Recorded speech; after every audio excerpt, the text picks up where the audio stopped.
Lockup death అని రాజకీయం చేస్తున్నారు మీరు వైసీపీ. దీంట్లో రాజకీయం చేస్తున్నారు నువ్వు అంటున్నావు. ఇది నేను అనేటువంటి మాట కాదు, బయట పబ్లిక్ అంటుంది, మీడియా ఆ కూటమి ప్రభుత్వం చెప్తున్నట్టు మాట.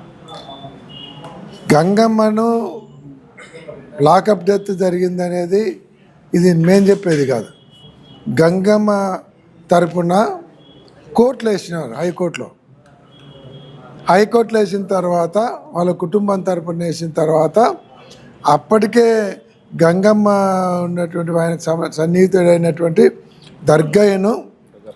దర్గప్పను నానా విధాలుగా హింసించి ఆయనను హాస్పిటల్ పాలు చేసి హాస్పిటల్లో అడ్మిట్ అయినాడు.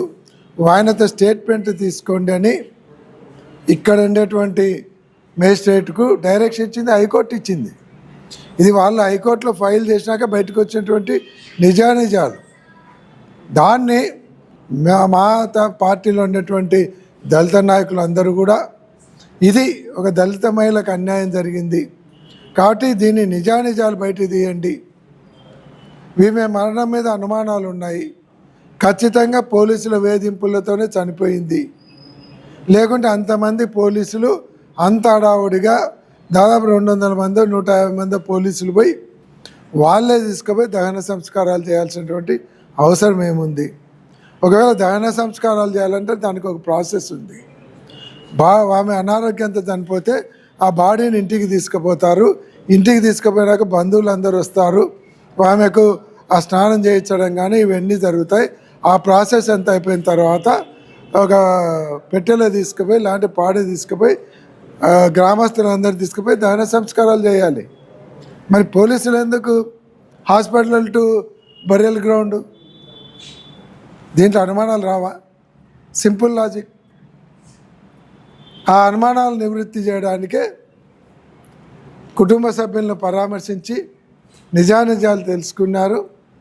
హైకోర్టులో కేసు ఫైల్ చేసి సిబిఐ ఎంక్వైరీ చేయమని జరుగుతున్నారు. ఎందుకంటే రాష్ట్ర పోలీసుల వ్యవహారం మీద అంటే కొంతమంది పోలీసుల వ్యవహార శైలి మీద అనుమానాలు ఉన్నాయి.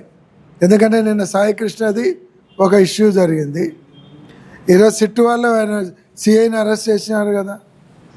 ఈరోజు ఇది కూడా అనుమానాస్పదంగానే ఉంది, వీరి వ్యవహార శైలే అనుమానాస్పదంగా ఉంది. కాబట్టి అనుమానం వచ్చి దాని మీద సిబిఐ ఎంక్వైరీ చేసి ఏదైతే అన్యాయం జరిగినటువంటి ఆ కుటుంబానికి SC/ST కేసు ప్రకారం అట్రాసిటీ కేసు ప్రకారం 5 లక్షలు క్యాషు, అలాగే 5 ఎకరాల పొలము, వాళ్ళ ఇంట్లో వాళ్ళకు ఒకరికి ఉద్యోగము గవర్నమెంట్ జాబు ప్లస్ ఇంటి స్థలం ఇచ్చి ఇది ఆమెను పోలీసులు హింసించి చంపినారు కాబట్టి ప్రత్యేకంగా ఆ కుటుంబానికి ప్రభుత్వం బాధ్యత వహించి ₹1 కోటి నష్టపరిహారం ఇవ్వాలని మా పార్టీ తరఫున మేము డిమాండ్ చేస్తాం.